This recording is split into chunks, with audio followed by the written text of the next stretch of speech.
This is CHSR 97.9 FM here in Fredericton, New Brunswick, Canada. This is Python's Paradise, your film and music show, and this is your host, Greg Gilbert, aka the Python Hyena. Folks, I attended Horrorama last year, and I met a lot of wonderful people. It was my first time out in New Brunswick, and I'm so thankful that Lisa Langlois invited me to that. And one of the fellows that I met there was, yes, the villain, one of the villains from the Road Warrior, Mad Max 2. Yes, we have Wes himself on the phone. Yes, the wonderfully talented Vernon Wells, who is, despite the villain in Mad Max 2, he's a gentleman. How do you do, Vernon? Hello there. How are you? I'm doing fine. How is it in California right now? It's a little muggy and overcast. Looks like it's going to rain eventually. Then again, it's California, so it probably won't. Everything here is just a shell game. It's probably just moving its clouds around and trying to scare everybody. So we'll all be rushing around going, oh, yeah, it's going to rain all over my garden. I won't have to water. And then tomorrow everything will die because the sun will be out. So, normal California stuff. We've got some beautiful blue skies out there today. Nice and clear, not a cloud in sight. Good, I don't care. Well, it was an honor to meet you at Horrorama last year. You had a big, long lineup. You must have a lot of fun at these conventions. Yeah, I enjoy myself. I find it entertaining from many aspects, one being that I get to meet a lot of people who are more intrigued with my work than I am, and also I get to have a lot of fun with a lot of the people who come in to meet with you, with the guests, and they're interesting people from their own perspective of what they think of you and what they want to ask you and what they want to talk about. I love that. I enjoy being around people. That's why I do do those shows, is so that I can get to meet the people who like what I do and get to interact with them. So that's why I'm there. I ask this of a lot of people. What's the most unusual thing you've ever been asked to sign at one of these conventions? What's the most unusual thing I've ever been asked to sign? I've been asked to sign a lot of weird crap. I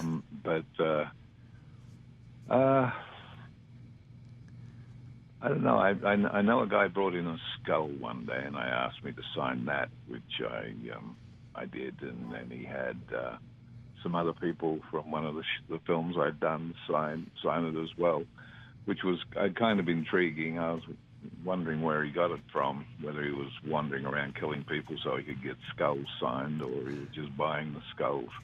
But that's probably the most unusual. The most intriguing was a guy brought his girlfriend up and asked me to sign her breast, which I was trying to figure out how he was ever going to show anybody that I'd done it, but, that was kind of his problem, not mine. I've had a lot of people I've interviewed say that they'll be asked to sign people's skin, and then later on they'll see that the signature's been tattooed on them.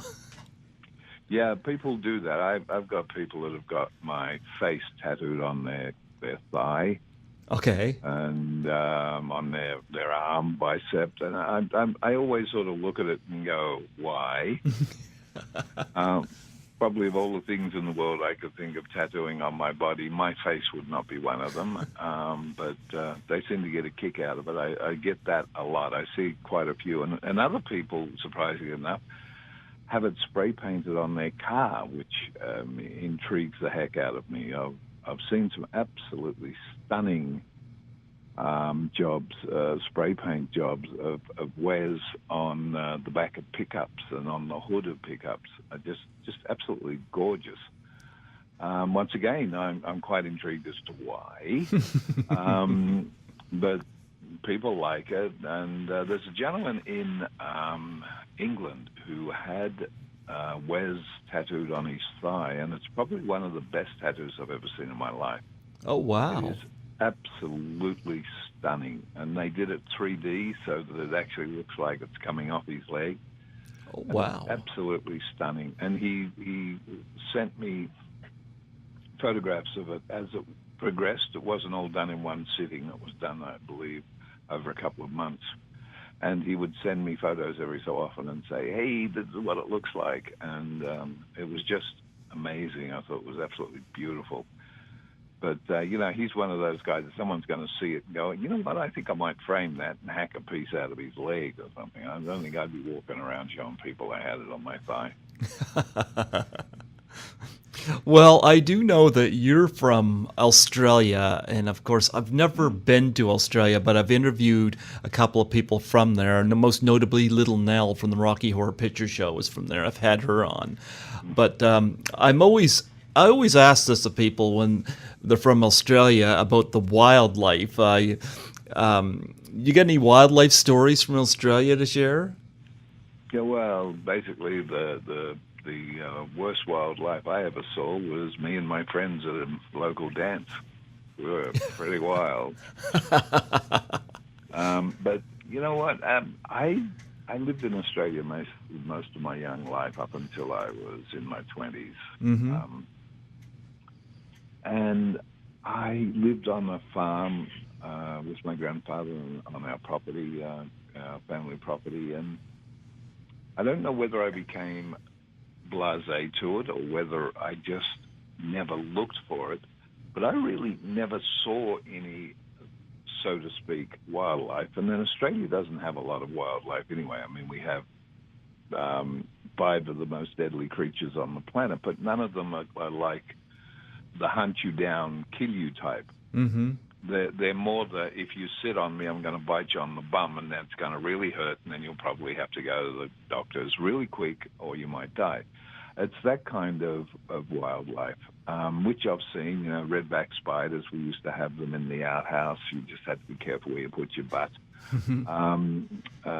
Brown snakes, king browns, I'd seen them. In fact, one day we had to sort of sit for 10 minutes while one of them decided it was going to attack the crap out of the front of our car. For some reason, it felt that the car was some kind of pain in its ass, so it just decided to attack our car. But we don't have anything like a lion or a tiger, or the biggest thing we have in Australia that you would call wildlife are crocodiles. Yes, you had the And biggest, the saltwater. yeah, they get to be pretty big little mothers. They're huge in Mm-hmm. reality. I do admit that I was in Australia. My wife and I were there with a couple of friends. We were showing them the ins and outs of Australia for 6 weeks. Mm-hmm. And we went right up at the top end of Australia, up near Darwin, and we went out on a boat to view some of the crocodiles there. And we had one that it's a very famous crocodile. Only has 3 legs. It had one of its forearms bitten off by a bull shark when it was quite young. Mm-hmm. And so he's become quite famous. But he's also extraordinarily big. He's probably has to be well over 23, 24 feet. Oh, wow. He's a very large animal, and he has a propensity for coming up beside boats full of tourists and slamming his tail into the side of the boat and scaring the living bejesus out of everybody in the boat, who all consider that they're suddenly going to become lunch or brunch. But I have a photograph of my wife, who was 5'2", standing next to a glass panel of a tank, and a very, very, very large salty in that tank, who is standing with his feet on the bottom of the tank and his head up the side, and his head is about 8 inches above hers in length. So Wow. basically, he could have swallowed her whole by just opening his mouth. Yes. So that's pretty big. When you see them, you sort of go, Yep. don't think I want to get involved with them. But not living in that area, I never really saw them, Mm-hmm. except if I go up there as a tourist. But of course, you hear of them. You hear all Mm-hmm. about them all the time. I lived down the bottom end of Australia, so the biggest and baddest things, as I said, that we got were redback spiders and king browns, and we got a couple of we used to get the little blue-ringed octopus in summer in the water, and Yep. sometimes we get the jellyfish in the water. The box So that was jellyfish, about yep. it. That was really the extent of our vicious animals, and nothing there that would ever hunt you down to devour you, which sometimes I think is a bit of a shame because there's quite a few people over there that kind of needed that. But, Yeah, they we have. had nothing that could do it. Yeah, they have the taipan snake over there too. Although I don't think Yep, it's in a populated area though. No, they're up. They're also up in central Queensland. Yeah, I those. was down in Victoria, so I was kind of away from all of that. Yeah, they're deadly. I'm impressed with those. Oh, yeah. The king brown is one of the most deadly snakes in the world, followed by the taipan. And then we've got the green tree snake, which is another deadly snake. So The death adder. yeah, well, he's not quite so bad. You get bitten by a death adder, it's going to hurt. And then the tiger snake. And tiger snakes Yeah. the same. You get bitten by tiger snakes, they just take you to hospital and you're fine. Yeah. The other three, though, you're lucky if you can get to the hospital. Well, I heard the taipan has enough venom in its body to kill 250,000 mice. Yep. Yeah. And they don't stop pumping. That the thing about the taipan is that most snakes bite you and they pump a certain amount of venom into you, which is what's usually in the cavity of their teeth, Mm-hmm. their fangs. Taipans continue to pump. So when they bite you, they just continue to go foof, foof, foof, pumping venom into you. So, yeah, you can... They're nasty little mothers. Yeah. You ever see a Try not to cassowary? let them do it. Cassowaries, yes, the big birds. Yeah. Actually, one decided to take a bag of sweets off my wife when she was walking around the zoo, which scared the living Jesus out of her because the cassowary is over 6 feet tall and she's 5'2". Yeah. A little intimidating, but to me. I guess it's like if you lived in South Africa, lions and things would not be anything Yeah. strange to you because you grow up with them. You see. I grew up with 60% of what is supposedly horrible things in Australia. So of course they don't intrigue me in that way. I grew up knowing that if you didn't piss them off, they didn't bite you. It's that simple. And if you didn't sit on them, they didn't bite you on the bum. Mm-hmm. So they didn't become a threat.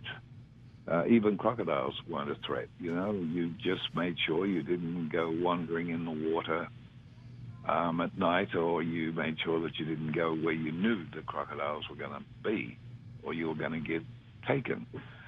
It's mostly tourists that do that. They tend not to take any notice of very large signs that say, do not swim in the creek. There are crocodiles. They tend to get in the creek. And it's like crocodiles don't read either, so they don't care. They just eat you.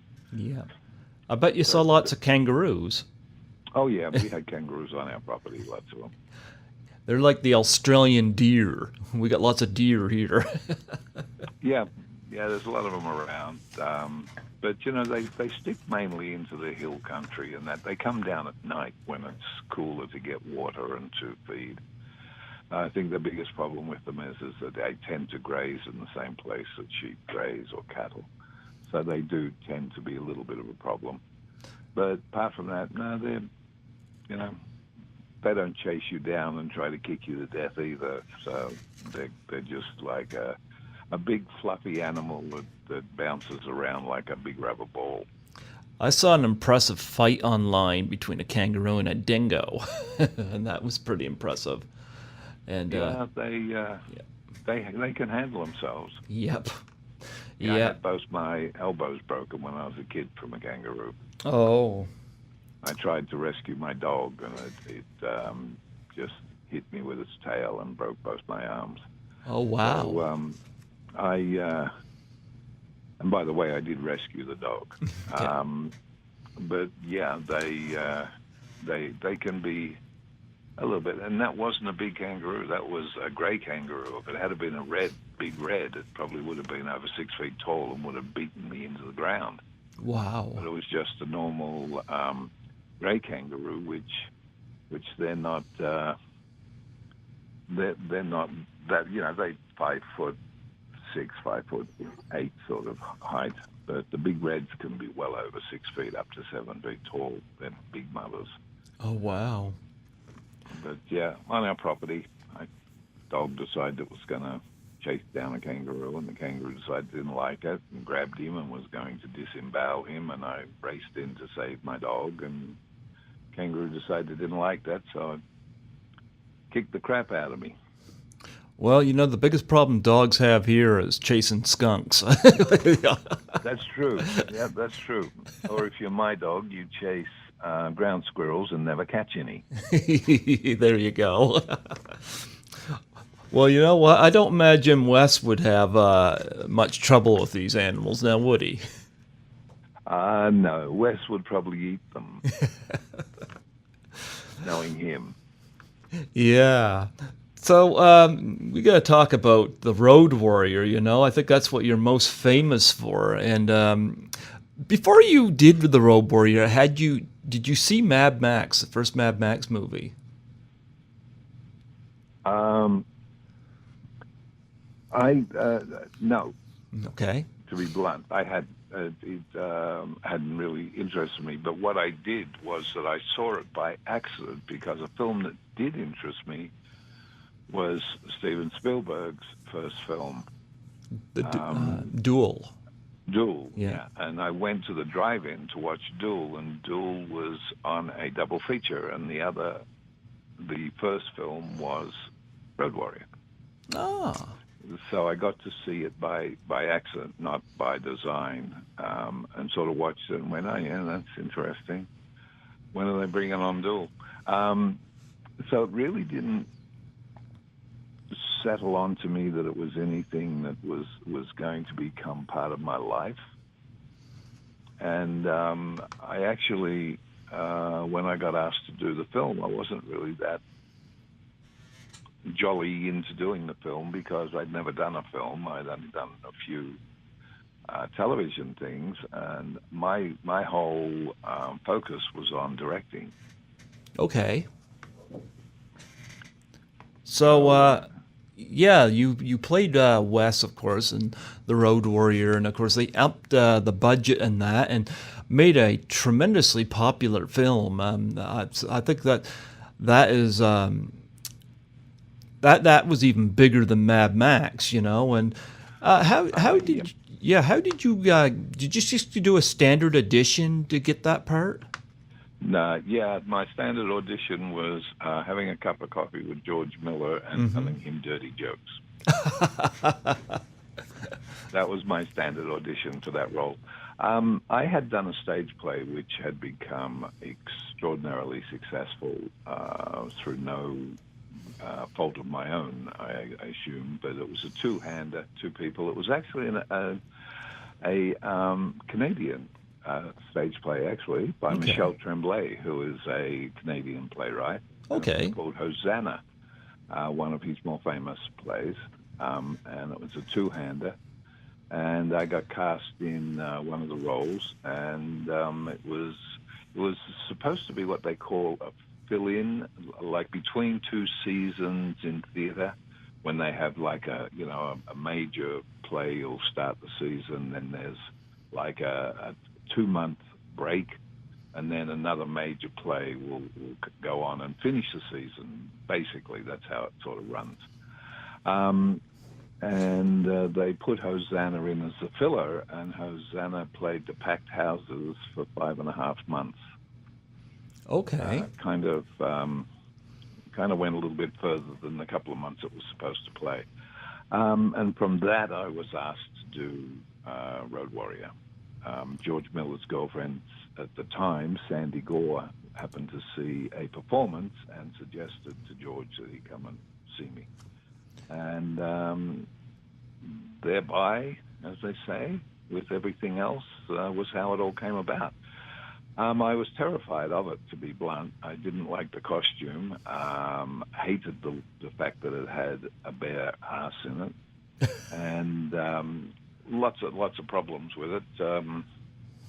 But George is an incredibly intuitive human being who knows what he wants, decides what he wants, and then no matter what you want, you will do what he wants. That's the way it works. Something that I didn't at the time realize, that once George had settled on something, that was the end of it. And I happened to be what he had settled on. And you don't have the mohawk anymore. No. I tend to make people pay lots of money if they want me to shave my head. Not that silly. Well, you were great in the part, and you were supposed. I think you're more memorable in the Road Warrior than even Mel Gibson, if you can imagine that. People always think of Wes. Yeah, that's sort of that became a very contentious point, which was not by design, by the way. I was not smart enough in the business to know how to try to outplay one of my other stars of the film.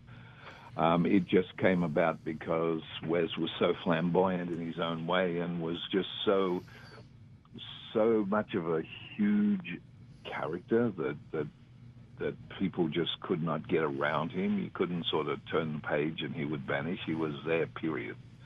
And I think George also is incredibly gifted when it comes to having people create these characters.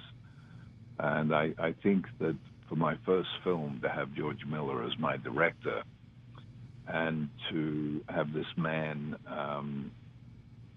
give me all his knowledge and just show me how to create a character, how to live within that structure, I think was the most amazing thing. That was better than 5 years of class and spending $100,000 on teachers. You know, I got that all within 7 days and then 6 weeks of filming.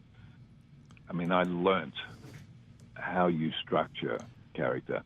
And that was, I think, what made Wes become so potent. And he had no boundaries. You know, he had his own agenda, and he had no boundaries. He was everybody's fantasy. Yes. And I think that was the thing that made him work so well. I mean, if you were a guy, you wanted to be like Wes. Mm-hmm. If you were in that situation, you wanted to be Wes because you were going to survive. If you were a girl, you wanted to have sex with him. Mm-hmm. It was that kind of thing that George created, and that was why it worked. And George told me one day that was his whole thing, that Wes could never have worked if he didn't have that whole gamut of emotion that people could click into. Like if women couldn't get involved in him from a sexual point of view, if there wasn't something sexual about him, if you didn't look at him and go, ooh, you know, here by the grace of God goes him and me in bed sort of thing. It needed that. It just couldn't be a one-dimensional go out and kill things. No. It had to have all of these sides to it. And I was just extraordinarily fortunate. Number one, that I had George Miller to direct me, and number two, that I was able to portray all these different angles of that character. And it was, you know, and even at the time when we were doing it, when we finished it, when it was done, I had no idea of the impact that character would have. To me, it was fun. When I finished that film, I went back to directing commercials. Mm-hmm. That's how much I thought this was going to be the start of my next career. I just was like, yep, had my 15 minutes of fame, I'm back directing commercials. Never really expected it to do anything. We all knew it was going to be successful, but we thought it was going to be successful in the fact that Asia, Europe, Australia were going to be the places that accepted it, loved it, and really went for it. Nobody ever expected what would happen in America simply because the original Road Warrior had not been this big super hit in America. Road Warrior just went ballistic in America for some reason. And it just became this bigger-than-life, gargantuan thing that we had no control over. And it's, sometimes I guess you strike a nerve, and all of the component parts and pieces fall into alignment. And I think on Road Warrior, that's what happened. The casting was brilliant. The directing was brilliant. The location was brilliant. The story was brilliant.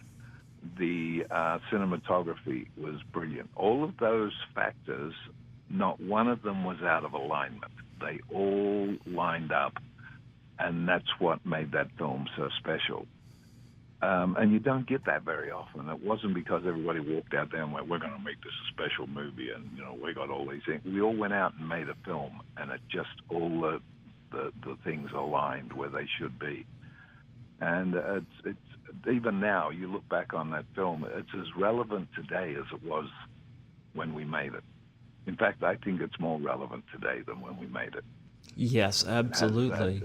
It shows a world that we're headed towards really quickly. And I talk to people about it. I have, when I'm doing one of these conventions, when I'm doing my question, this is always the question that comes up, apart from within 30 seconds, how dirty can we make the conversation? But apart from that, people will talk to me about this and say, what do you think, And I always have the same answer, that now that film scares me. When I made it, it didn't. Now it scares me simply because I look at that film, I look at the newspapers, I look at the headlines on television, and I go, crap. Yes. So, you don't get that very often. And that's the point is I think was what made that film so successful is somewhere George tapped into an innate thing within our subconscious that lay dormant for quite a few years and is now suddenly coming out and going, oh yeah, here we are. And I often talk to him when I see him. I always say, I don't know what you're on, George, but God, I wish I had have had some. It was just amazing and still is. And I mean, he's still a wonderful, wonderful man. I love him.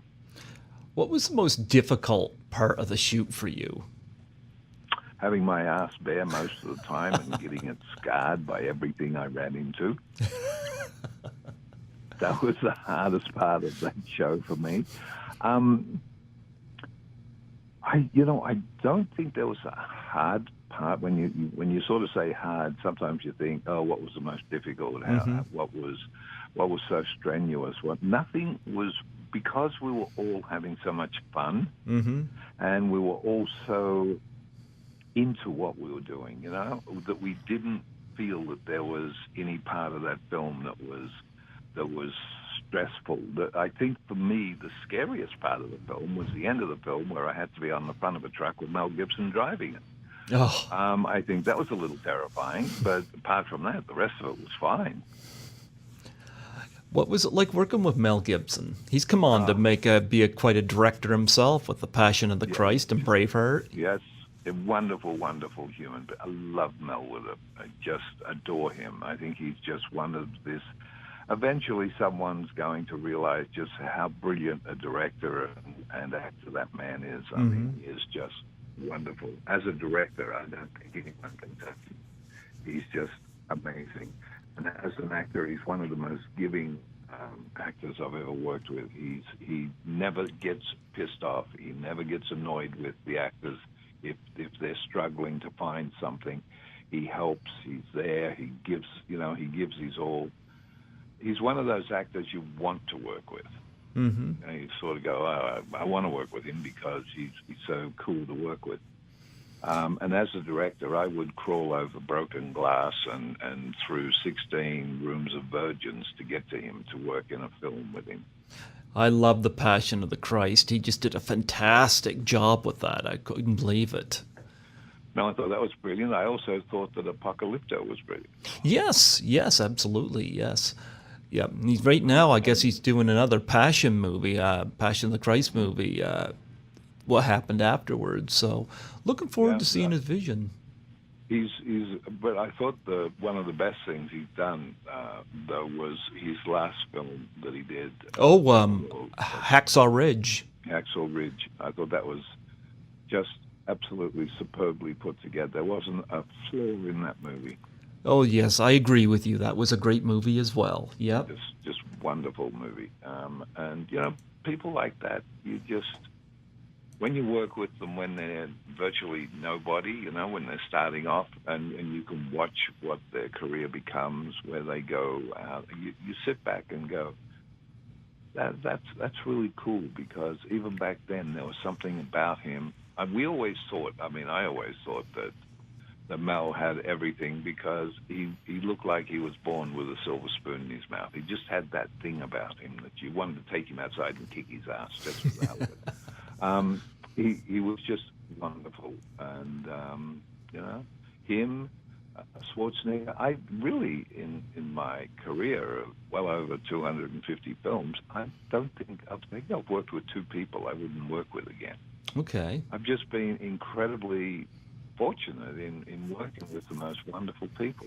Just beautiful people to be around. That includes directors, cast, and behind the camera people, the whole crew, just wonderful, wonderful people.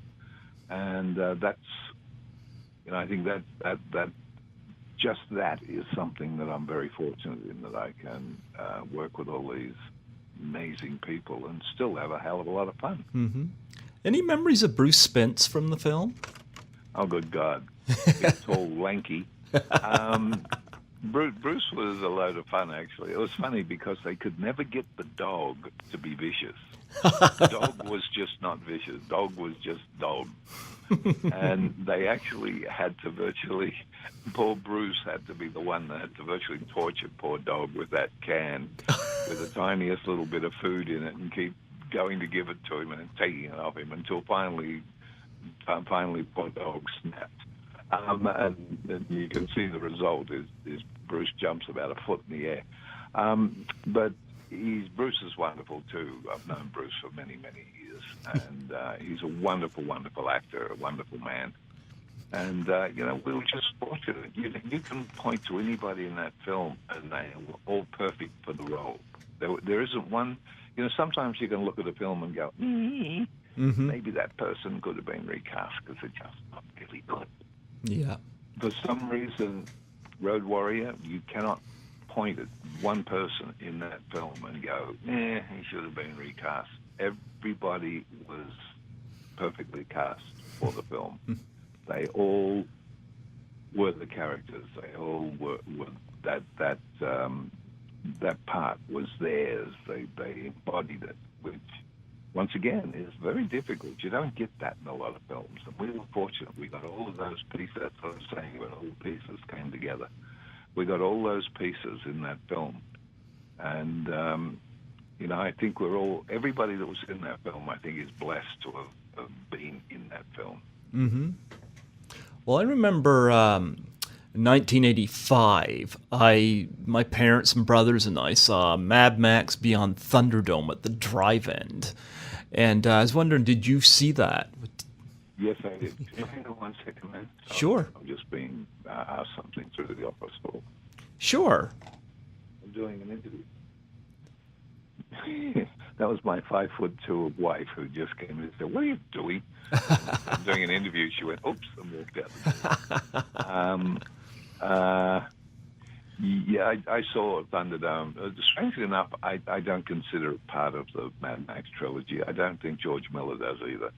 It just wasn't one of the films that fit into what Mad Max was about. It seemed to be something that the studios pressured him to make. Okay. I did not like it at all. I couldn't see any relevance for it. Okay. If you can understand, it just didn't fit into anything for me. There was too many things that didn't work, like the kids in the middle of the desert, and then Bruce Spence being one of them, and Mad Max, Mel never knowing who Bruce Spence was. Things that just didn't make a lot of sense. Yeah. I did like Tina Turner, though. Well, everybody likes Tina Turner. Well, I got to admit. And that was the problem, by the way. Okay. The thing about Mad Max is you had me. So you had a villain that you could actually hate because he was a villain. Name 3 people that could hate Tina Turner as the villain in Thunderdome. Agreed, yeah. And so you didn't have that essence, that something that you need to be able to point at and hiss at and go, oh, I don't like her. You can't do that with Tina. She's lovable. It's like, I love her. Mm-hmm. And one of my best friends played her sidekick, Gary Anderson, the one running around with the doll's head on a big stick. Okay. Gary's 5'3". He just doesn't personify the "I'm going to kick your ass." Mm-hmm. Much as I love him and I love giving him heaps of crap about it, but it missed that evilness that you need. You've got to have good versus evil. That's all I'll say. Okay. Well, I got to admit, I loved Mad Max Fury Road. What did you think of that? I thought I was actually in Japan with George for the opening. Okay. In Japan, so I got to see it there. And we all went out and had dinner, and there were some people from Mad Max 1 and things there. And we all went out and had dinner after it. And I was giving George a hard time, and I said, it was a great movie, George. It started in the cathedral, and went out into the desert, and they all turned around and came back. The only thing missing was nobody had a picnic basket. And he just looked at me and went, I have 2 more films to make. And I went, oh, and I'm not in either one of them, am I? And he just grinned. So it was just very funny. I thought, and I still do, as a cinematic spectacle, it has never been topped. I don't think it ever will be. It was out of the box brilliance. Mm-hmm. Absolutely stunning brilliance. As a movie with a storyline, I didn't like it for a couple of reasons. One, Tom Hardy was not Mad Max to me. Okay. Charlize Theron was. And that I didn't like because I'm a purist. Mad Max is a guy. So I felt betrayed there because she was so much stronger in her portrayal than he was. Now, that could have been a judgment call by Tom, could have been a judgment call by George. I don't know. I've never gone into that. But it made me like, come on, Tom's supposed to be the big, tough guy, whereas Charlize was. And I just had too many questions, like how do you fill a huge container full of breast milk and then drive it into the desert and not have it turn to butter while you're driving, sloshing it across the desert?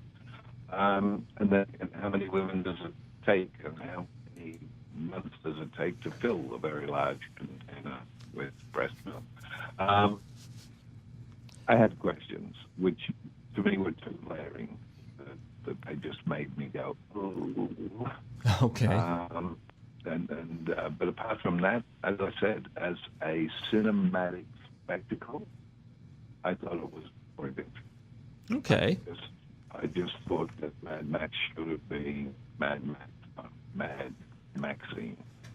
Okay. That's me. That's because I've done one. So of course, I have a whole different attitude to most people to how it went. But I think George excelled himself as always. Supposedly with Wasteland, he'll be excelling himself again, which is the first one in the 3. So it'll be Wasteland, Fury Road, and no, Wasteland, Furiosa, and then Fury Road. Oh, absolutely. Well, you know what? Road Warrior was fantastic, but you're also known for another movie. I love the teen movie scene, and of course, you were in Weird Science as well. You know, yeah. Talk about you working in that movie. Of course, you get to play a villain again. Yeah, it was kind of, I don't know whether he was so much a villain as just somebody's imagination brought to life. But it actually would not have happened if I'd had my way, because I'd never wanted to come to America. Okay. I'd done Road Warrior. I was back directing commercials. I had my life. I was happy, my 15 minutes of fame had come and gone, and I wasn't greedy. And they rang up to get me to do that, and I really didn't want to do it. And it took quite a while to convince me to come to America and do the film, which, if I hadn't, I wouldn't be here, and my career would not have continued on for the many years and through multiple films that it has. I had a lot of fun in it. It was interesting on a lot of levels for me. Number one, I'd never seen so much money spent on a film in my life. We shot Road Warrior, like for $1.50 and a roll of sticky tape and bubble gum. Okay.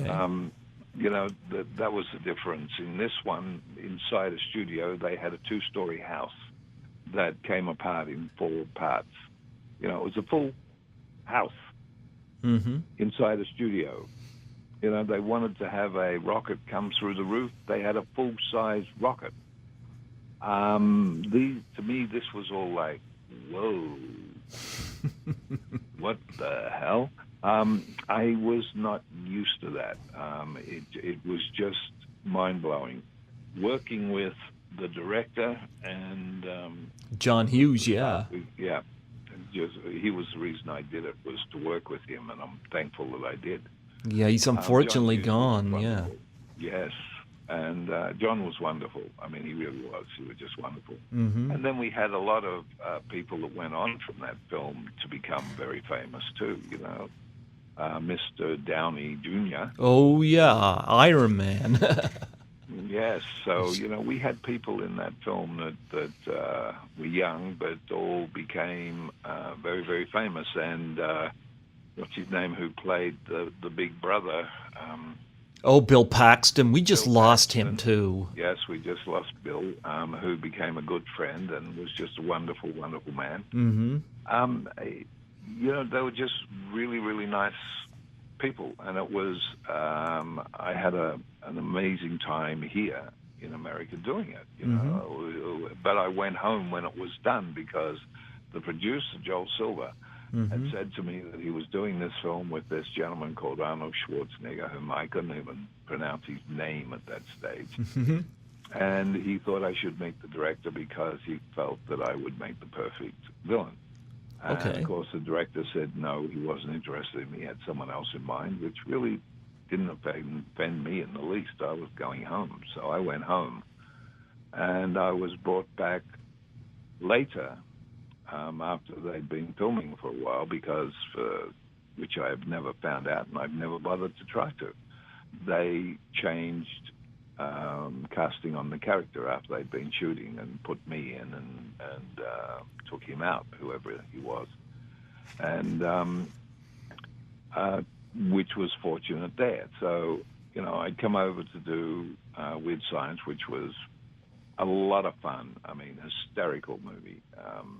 I love our entrance through the window, and all of the people that were involved in my gang. They're just totally out of control human beings. And just a lot of fun working with that cast.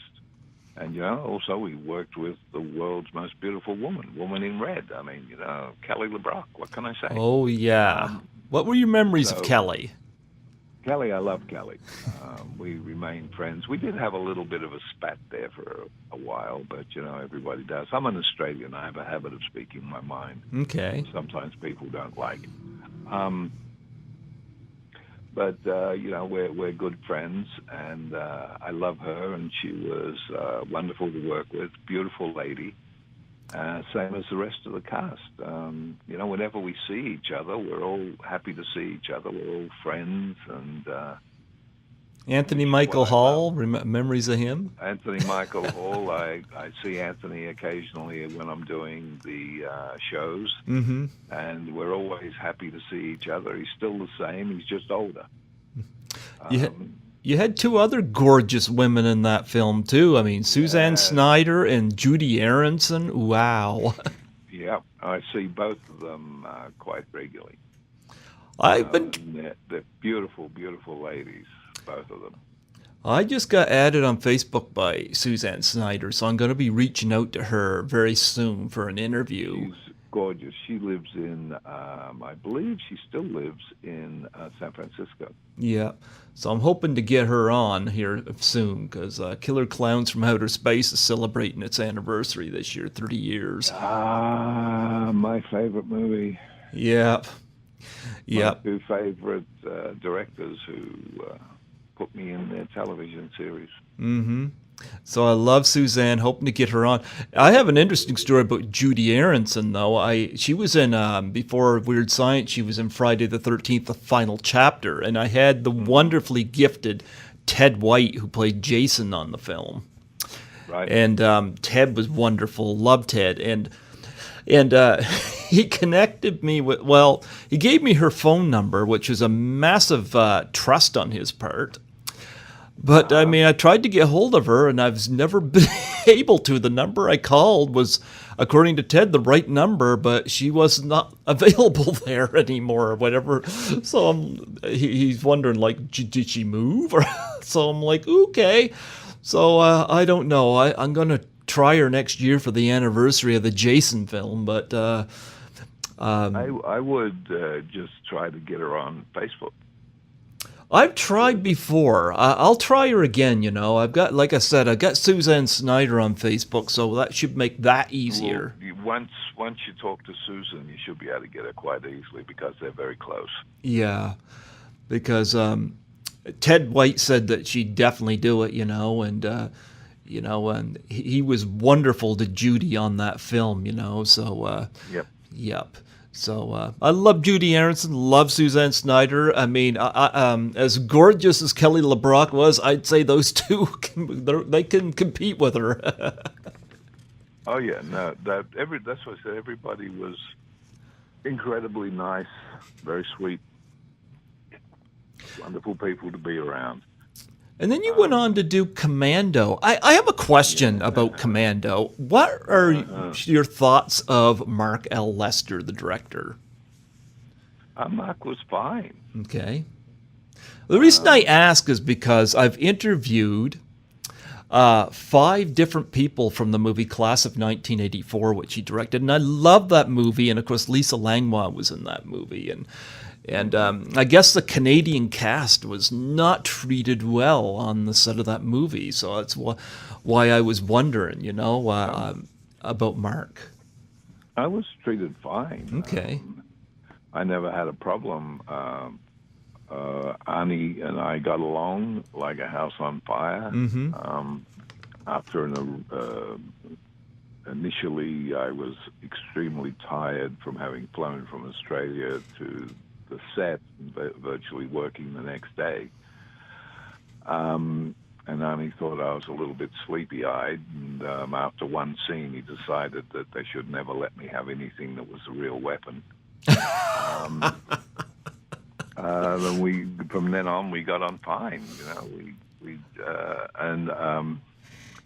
I just loved everybody in the film, and especially my little co-star, who turned out to be a really good friend, her and her mother. And Alyssa Milano? Yeah, she was like my little sister. Yeah. Wandered around the set with her.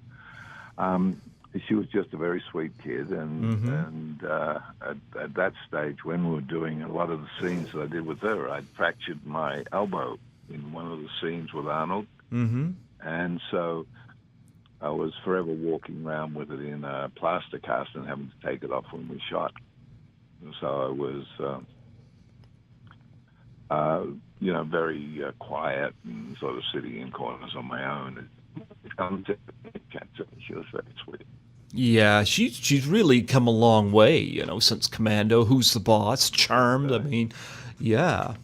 Yeah. Yep. I saw her on the Charmed set a couple of times because her boyfriend on Charmed was an Australian. Oh, yes, absolutely. No, I love Alyssa Milano. It's nice to see her working. Oh, go back to Weird Science. I was going to say, I've had John Capallos on here last year. You remember him? I'm sorry, I didn't hear that. You went in and out. John Capallos. I had him on last year. He was in Weird Science and a bunch of John Hughes movies, 16 Candles, Breakfast Club. He's the tall guy with the rectangular face. Yeah, I believe so, yep. He was the janitor in The Breakfast Club. Yes, I know the one you're talking about. Yeah. I had him on last year, yep. Mm-hmm. I really had very little contact with most of the cast. Only the contact I had was with the cast I was working with, which was the main cast. Mm-hmm. Because I was the newbie, I'd never been to America in my life. I was totally 99% of the time I sat in the corner on a chair and just watched. Or I was at the hotel in my room. I never really got out and got amongst people. So a lot of people that were in the cast I never really got to know. I didn't really get to know Robert Downey. I met him twice. That was it. Rustler, I know Russ because his ex-wife lives 2 doors from my office. Okay. I see Russell quite often with his kids. Okay. So, and then, of course, the 2 girls I know and I've known because of conventions that I do, and we've always remained friends. So there's that little group of us that know each other, and that was just the way it stayed. Everybody else I really didn't get that close to. Well, you have worked with a lot of great directors, because the next film I want to mention to you is Innerspace. You got to work with the great Joe Dante. Uncle Joe. Yeah, I've done 3 films with Joe. Oh, yeah. I love Joe. What were the other 2? Oh, I did Innerspace with Joe, and I did. What was that other one he did where we all get not shrunk? That's Innerspace. We all get shrunken down. Oh, God. Escapes me. I know I've interviewed Belinda Blasky, and she's I don't think she's in Innerspace, but she's somebody that's worked with Joe a lot. But I do know Dick Miller is in Innerspace, and Dick was in everything I think that Joe ever made. And what a great choice! Dick's a great guy. Yeah, that was the thing with Joe. He had a tendency to use all the same people again and again. And God, I'm trying to think of the last film I did with him. Had a very famous comedian in the lead. Yeah, and I'm at a loss. I don't have the information right in front of me. Where we were all on the board of directors in his big company Acme, and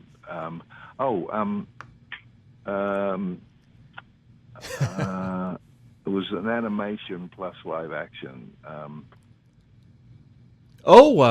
Small Soldiers? No. No? It was animation with.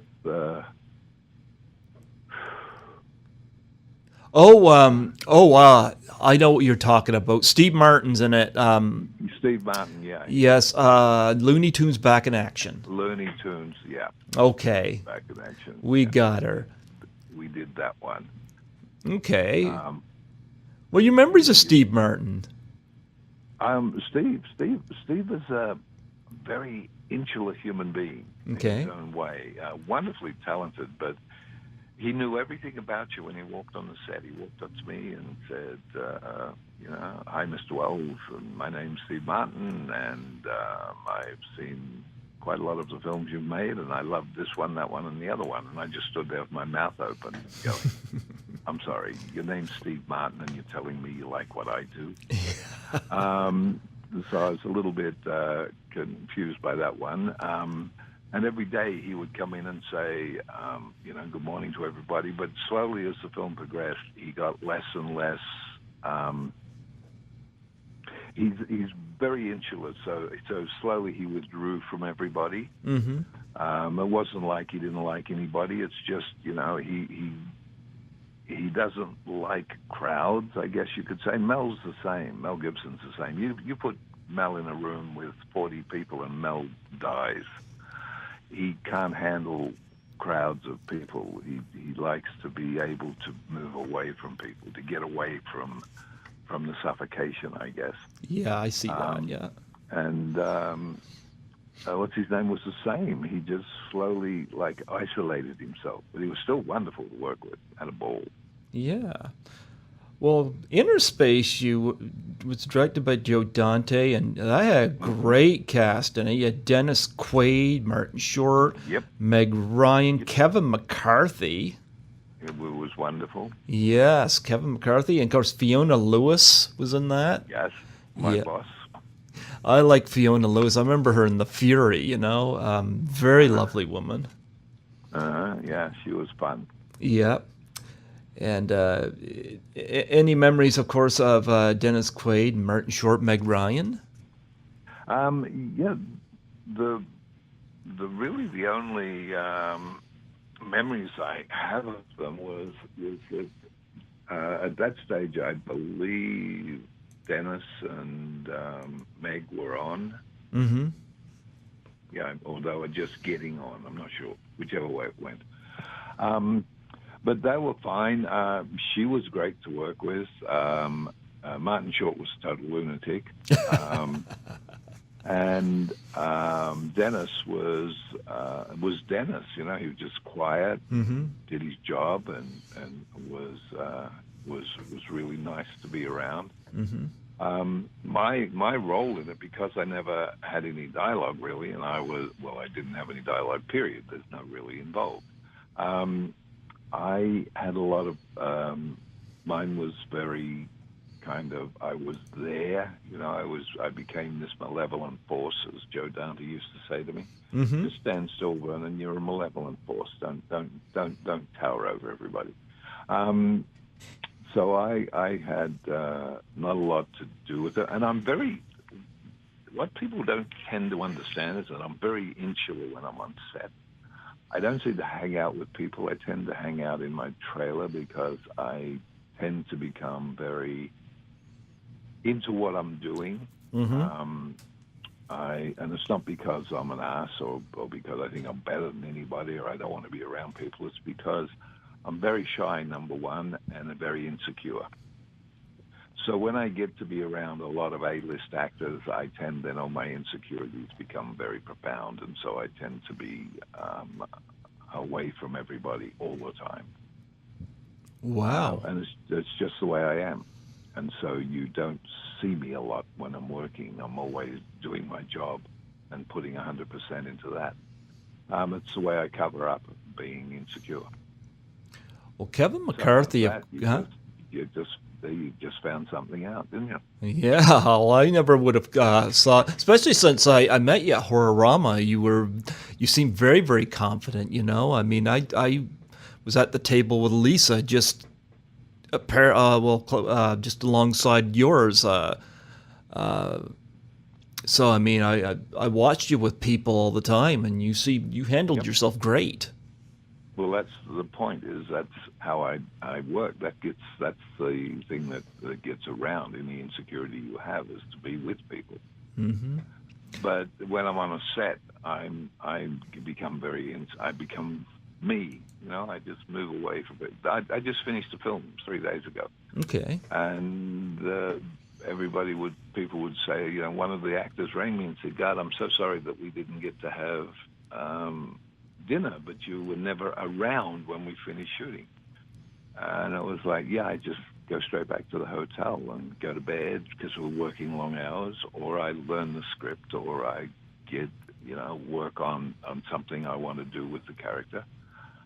And that's just the way I am. Mm-hmm. Not because I don't like people, because I need to know that what I'm doing is the best I can do it, number one. And number two, my insecurity comes out really bad when I get around people whom I am in awe of. Well, in Innerspace, Kevin McCarthy, of course, no longer with us, and we love him. I like Invasion of the Body Snatchers, even playing the villain in UHF with Weird Al. I mean, he's a very interesting guy. What was your memories of him? Oh, I loved Kevin. Yeah, he was a sweet, sweet man, and we had a lot of fun together. And he does one of the best phone calls in cinematic history in that film about me, which I just thought was just wonderful, between him and my beloved boss, when he's asking her why she has me, and she's explaining that he'll never understand that there was something about me. And at that stage, my hand comes through screen with a 2-foot dildo on the end of something. It's just just one of those wonderful moments that if you blink you miss it. But it was just his way, the way he delivers everything, the way he does. He has that charm. I mean, those wonderful scenes when I'm doing horrible things to either. And the one person you haven't mentioned in the cast who was the most fun and wonderful was the cowboy. Yeah, I don't have the list right in front of me. It'll come to me because he's just wonderful. I love him. And I mean, all that wonderful stuff, I'm an old cowhand from the Rio Grande. I just, the wonderful stuff. And then when I'm going to burn him up and he's having breakfast and he's doing that whole change thing in camera. They're just moments that you remember and you love. And Kevin McCarthy standing on the side looking totally bewildered by the whole thing, and a little terrified at what I'm doing with this blowtorch coming out of my arm. So there's just moments that you remember with these people who were just so wonderful to work with and so wonderful to be around. Another great director you worked with as well. You get to work with the great Blake Edwards in Sunset. Oh, yeah. Oh, wow. Blake and I got along like a house on fire. He's English, I'm Australian. Yeah, that was fun. I got to do it twice. They shot me out, and 3 months later they took me back and reshot everything. I hadn't seen Sunset. Talk about your role in that. I played an Australian boxer. I was her bodyguard, and I get to kick the shit out of what's his name? God, my brain is frying. I'm like you. I'm having a meltdown.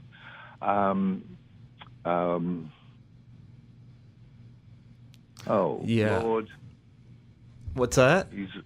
I'm trying to think of the actor that was in the film with me, the star of it. I am Bruce. Bruce Willis. Bruce Willis. I get to kick the shit out of Bruce Willis. So, what more could you ask? And I got to work with Bruce, and I got to work with the very wonderful, he's now passed on as well, actor who played the detective in that, the other lead, who was a wonderful, wonderful gentleman, wonderful man. I just adored sitting around talking to him. And I had a lot of fun working with Bruce. Bruce is like on 24/7. Yes. And he's fun to be around, to work with. Blake was just a wonderful thing with me where they had to do a reverse on it. And the cameraman said to Blake, he's DP, he said to Blake, you know that if we do this, we're going to have to virtually pull down the set and turn it around. And Blake said, how long is that going to take? And he said, 24 hours. He said, okay, I'll see you in 2 days. And that was basically the way he worked. Like everybody went on and they rebuilt the set to what we're doing. Yeah. He was just a very, very smart man who I just loved him because he worked with one of my heroes and he'd done Pink Panther series. Yep. Yeah. I didn't care what else he'd done or who else or why else. That was just, he was God to me because I loved all that, and also because of the star of the Pink Panther, whom I thought was one of the most underrated actors we've ever had. Peter Sellers, yeah. Yes. Yeah. I loved, and I especially loved Peter Sellers because of his last film before he died, which being there I thought was just probably one of the most brilliant films made, which we just don't get. And you've got to watch that film and then realize how brilliant he actually was. That's the same as a lot of wonderful, wonderful actors who don't do something in that kind of, to that degree. And then for some reason, John Wayne, he blasts from the shooters. Yep. Is brilliant. Mm-hmm. And you watch it and you go, oh my God, he really could act. It's just, but then he passed away. Peter Sellers, the same, being there. You watch that and you go, the man was a genius, and he passed away. It's that thing where for some reason they know that this is going to be my swan song. This is my going out. This is my end of the road, and I'm going to leave something that's going to screw with everybody's brain. And they do. They just leave this most wonderful thing for us to look at and go, dear God, we underrated this person so much. I mean, everybody loved him for his series that he did, with the Pink Panther. They all thought that was one, which said and Dr. Strangelove. Dr. Strangelove, yeah. Yep. So Dr. Strangelove was one of those movies like Mine. You sort of look at it now, and it's just as funny as it was back then. Yep. Yep. It's a road warrior type movie. It's absolutely as relevant and funny now as it was back then. Absolutely. And I loved all that stuff and all those people, and working with Blake was like a dream. It's oh my God. I'm working with the guy who worked with the guy who was the guy. Yep. Whoa, Yep. So it was, for me, that was just magic. I got one more film I wanted to ask you about, of course, because... one more. It's always one more. Relentless Justice, because we were talking about Lisa Langlois, and, of course, you worked with her in that film. Mm-hmm. Yeah, talk about that. Relentless Justice. Good God, you brought up something that I'll have to really make my brain work to remember. I think it was 2015. She, of course, had Eric Roberts in it. Right. Yep. Oh, yes. We shot it up in... I shoot her daughter in the head. And torture her, basically. She plays the... My mind, when it clicks in, I know exactly what I'm talking about. She plays the ex-CIA agent. Yep. Tracks me down. Mm-hmm. And I have this game of kidnapping tourists and then setting them out to try to outwit my friends who paid a lot of money to hunt them. That was an interesting movie. I thought probably one of the most telling scenes was the one I just said about shooting her daughter when I'm talking to her, and she tells me she's never going to give me what I want. And I'm just standing talking to her saying, yes, you will. You'll give me everything I want. She says, no, I won't, you son of a bitch. You'll never get me to do anything. And I just shoot her daughter in the head while she's standing there. And without looking, without blinking, without anything else. And she says, I'm going to kill you, Mm-hmm. And I just look at her and say, I told you you'd do what I wanted. It's just so cold. And at the end wasn't the way we both... Okay.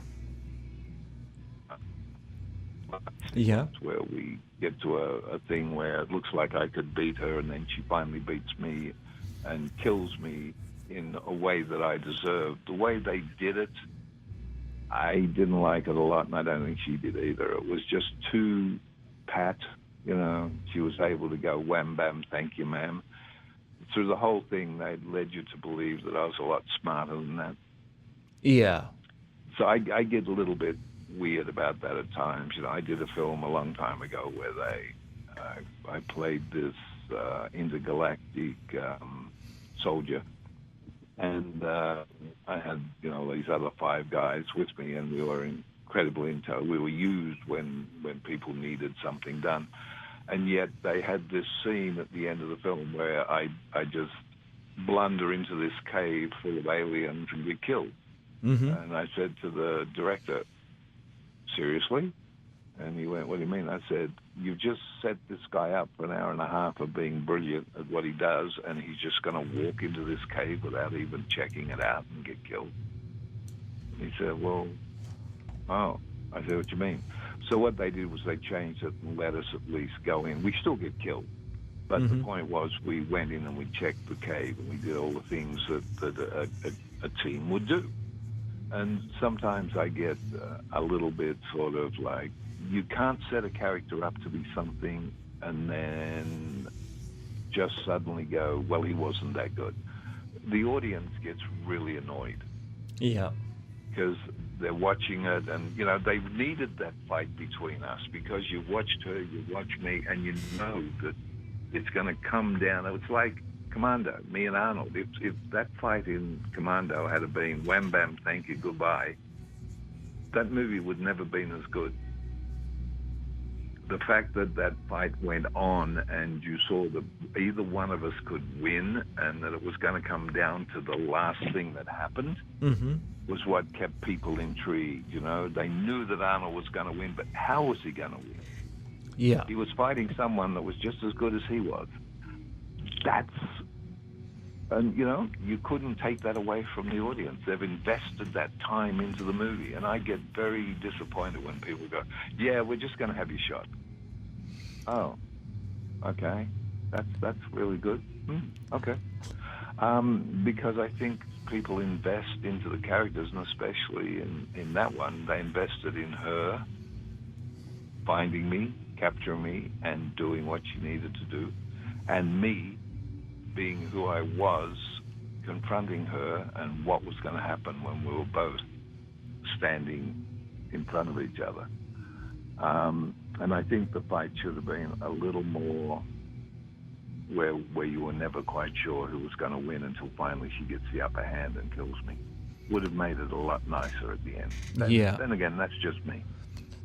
Well, I was talking to Lisa about this, and I said to her, I don't get it. I said, she has this confrontation with Lisa in her apartment, and she gives a warning.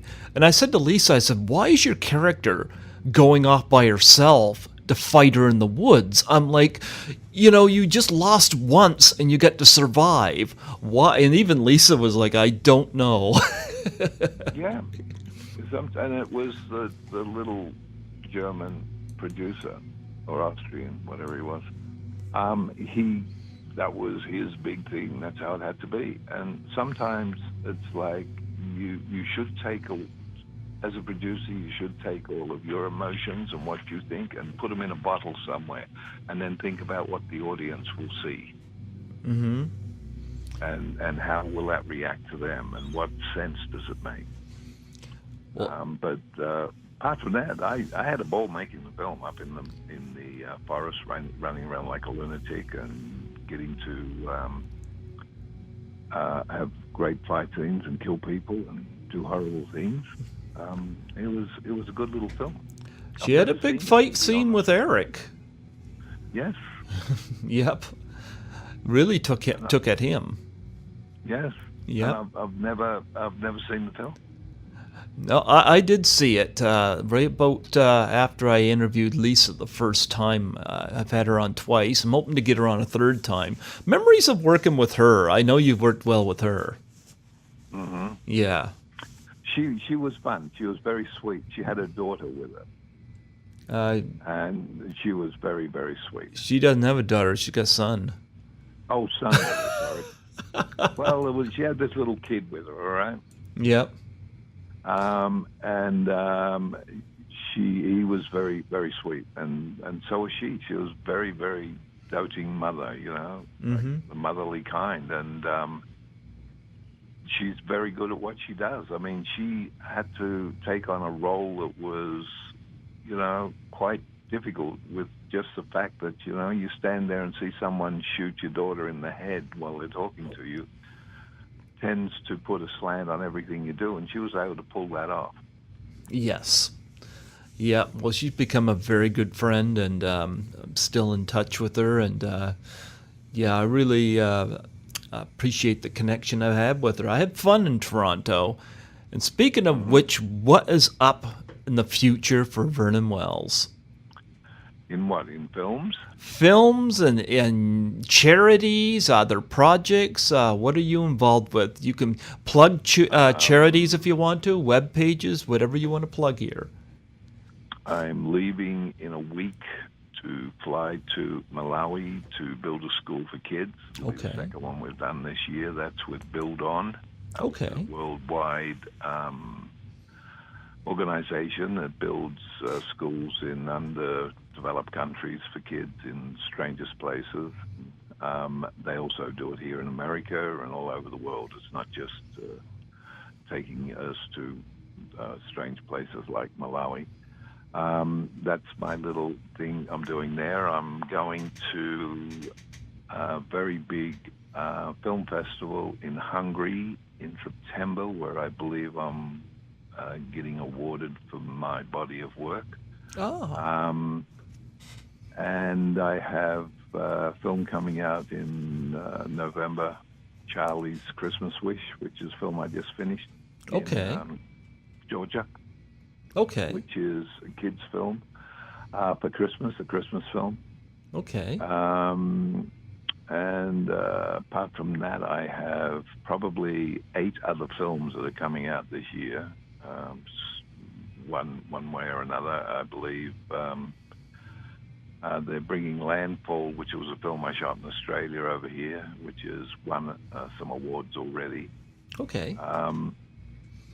A few other films just come out that I did. Trouble Is My Business, which has won quite a few awards. It's a film noir. Okay. Wonderful film. Love it madly.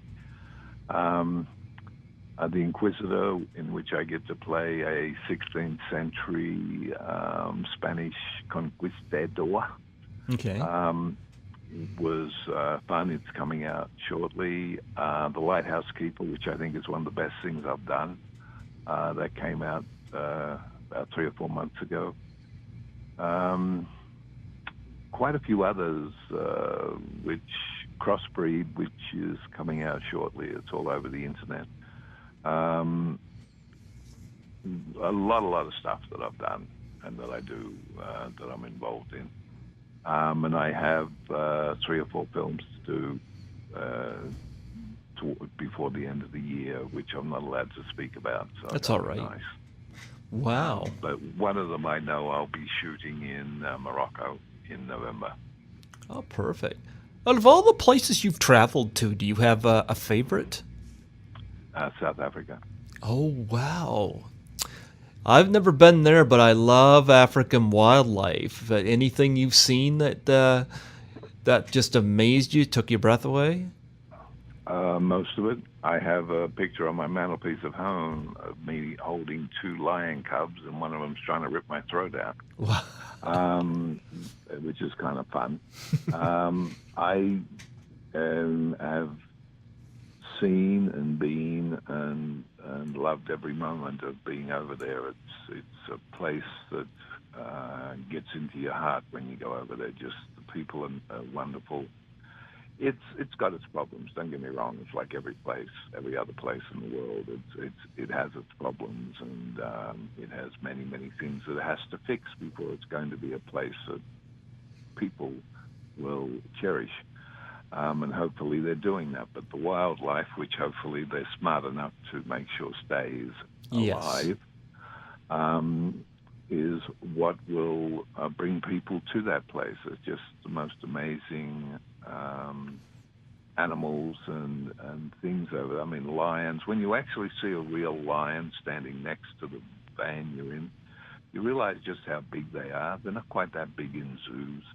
But Yeah. when you see them there, because, you know, I saw a little thing on that where a guide in South Africa was talking to someone and said the reason that you look at an animal here and you go, oh my God, that animal is huge. What is that different? You know, an anomaly? What is it? Why is that animal so big? And we say that animal is normal. What you see in a zoo is an animal that never gets to run, never gets to chase, never gets to bring down game and eat the prey that it kills. So they stay small, you know, and they're not muscular. There's no reason to be. But when you come here, these animals, the only way they survive is to run like the wind, be able to take down an animal that's 5 times bigger than they are, and to be able to kill it and eat it. And that's what breeds them, so that's why they're the size they are. And when you get there and you see all these animals and they're so big, you go, whoa, they're kind of cool. And you know that you actually would not like to be in front of a very large lion because it would probably have you for lunch. Yeah. So I take it you went on a safari, huh? I've done a couple of safaris, but I've also been filming over there with animals. So I've seen them occasionally, you know, crocodiles and things, in close contact. So yeah, but you know, I'm a fanatic on animals, so it's really, you know, put an animal in the same room as I am. The film I just finished, Charlie's Christmas Wish. Charlie is a dog. Okay. I did the one thing that you're told never to do as an actor. I worked with animals and dogs, animals and kids in this film. So, you know, I had the most adorable 4-year-old, the most amazing 12-year-old, and a goddamn dog. How do I win in a film like that? Well, we look forward to that. And It'll be out at Christmas. Yep. yes, absolutely. Well, Vernon, it was wonderful having you come on here today. It was an honor to meet you at Horrorama, and Well, thank you. yeah, and getting a picture signed and getting a picture taken with you, and Did I charge you for the picture? What's that?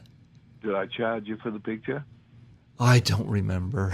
I don't remember. Damn, I hope so. God, I've stopped giving these bloody photos away. No, I'm just kidding. No, well, yeah, you charged me for the photo. I thought you meant the picture you took with me. No, I probably gave you that because I'm a nice man. Yeah, but I know. no, all I remember is you were very pleasant, and Lisa said some wonderful things about you, and yeah, it was an honor to meet you. You know, what's that? Lisa's prejudiced. Yeah, she's lovely. And yeah, it was just great to get hold of you. And I know that was last November, and here we are late June. I'm just getting to you, but I've kind of spread apart the Horrorama people, you know. So and I thought summer would be a good time to talk about the Road Warriors. So there you go. Well, thank you. Yeah. I was wondering if before you go, if you'd mind doing a plug for my show. Sure. What's the name of the show again? Python's Paradise. Python like the snake? Python like the snake's paradise. Yeah. Will do. Yep, Python's Paradise. My name is Greg Gilbert. Hi, this is Vernon Wells, and you're listening to Python's Paradise with Greg Gilbert and me. And remember one thing. This is Wes from the Road Warrior, and we know where you